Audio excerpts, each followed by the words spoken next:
Hi parents, welcome back again. We have tried to communicate parenting doesn't happen by accident.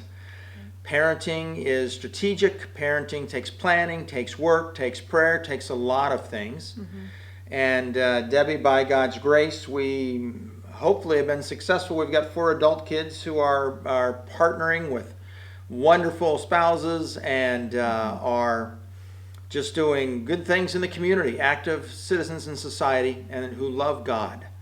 And but Deb, you wrote a book about this. Yes, I did. Parenting for God's glory, Yes. creatively training children in honor and respect. Yes. Let me ask you some questions about this book. Are the chapters long?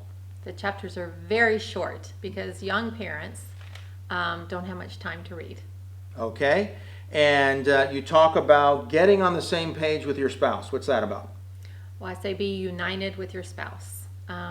This book is filled with a lot of ideas, creative ideas, biblical ideas on how to raise children that honor God and honor other people. But as you read it, it's really important for the husband and wife or grandparents or whoever's raising them with others to talk about it. What do you like from the book and what do you want to throw away? Because I don't think that everyone's going to adopt everything in there. But if you can get 1 or 2 great tips from this book, I would be so thankful that God had me write it. Not that we're going to give the book away, but some great tips. Talk about the umbrella of protection. We've had a lot of moms say how much that's helped them. What's that about? Well, most kids know what an umbrella is, right? You know, you have it over you when it's raining to protect you from the rain. Well, we teach the kids, Bob, as you know, that there are umbrellas of protection in a home. And the overall umbrella over a family that loves God is God Himself. He is the protector of our family. And then under that umbrella are other protectors who are also authorities, just like God is an authority in our lives.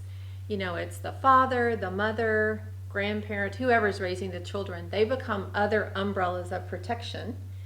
And then the children are taught to listen and obey to the authorities God has placed over them, including, of course, God Himself. But you use an umbrella to explain it, and the kids really get it because of the umbrella. Now, also, you're very practical in this book. You use puppets. How do you use puppets? Well, Or either stuffed bears? Or yes, puppets, or even easier than puppets is to pick up a stuffed animal. I was with my mother the other day, and she had shared the book with her neighbor who's raising their granddaughter, and he said, yep, when I'm playing Barbies with my 3-year-old granddaughter, I start trying to teach her things. So you use the stuffed animals, the puppets, you know, to teach the children trainings in honor and respect and obedience that you want to teach them, but you do it in a way when it's not the heat of the moment where they've made you upset, but you're just teaching them for like 10 minutes a week, I call it, Tuesday night trainings. Now let's go over one of the hotter topics, discipline. Do you believe in discipline? Yes, but discipline and love, never in anger. That's one of the main things I teach in the book. Discipline and love, never in anger. So let me just try to help you out with this, parents. Most parents who rejected the act of discipline rejected because most of the discipline they've seen has been out of anger. Yes. And Debbie does not advocate that. We did not do that in our family. It was discipline in love. And you get them to walk away from the discipline time doing what? What's the last thing they're doing? The discipline time ends with forgiveness being asked and given, and then usually the parent is tickling the child and they're both laughing when they walk out of the discipline room. So, great way of disciplining a child and doing that along those lines. Let's talk about another of the secrets you like to teach, the interrupt rule. Yes, and you know, you may have read this in other books because of course a lot of what I teach in here I learned as a young mom. But one of the most beautiful things to see lived out is something I call the secret to interrupting. Because one thing that's very annoying is if your child is running up and grabbing your arm and mommy, mommy, daddy, daddy, even when you're talking to your spouse, they're just right in the middle of you because they want to be the center of attention.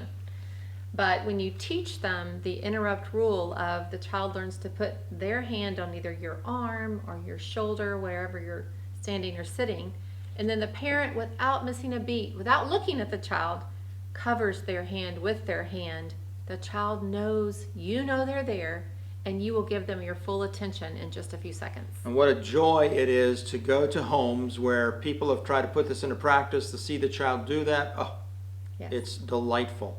The child learns self-control and patience, and you as a parent don't have to lose your temper saying, "Stop bugging me."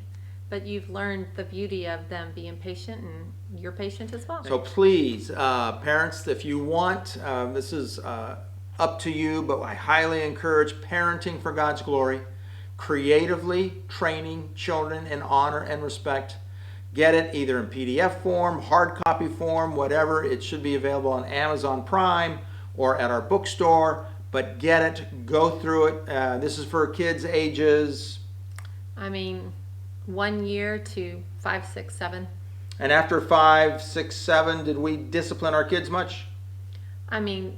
Differently, but not much. They have Rarely. learned how to honor and respect. I do have an early childhood degree, and I was taught in college that by age 5, most of what they need to learn in their temperament and personalities is developed. Child development pretty much takes place in the first 5 years. So that's why I highly recommend do this book, read this book before age 5 or 6.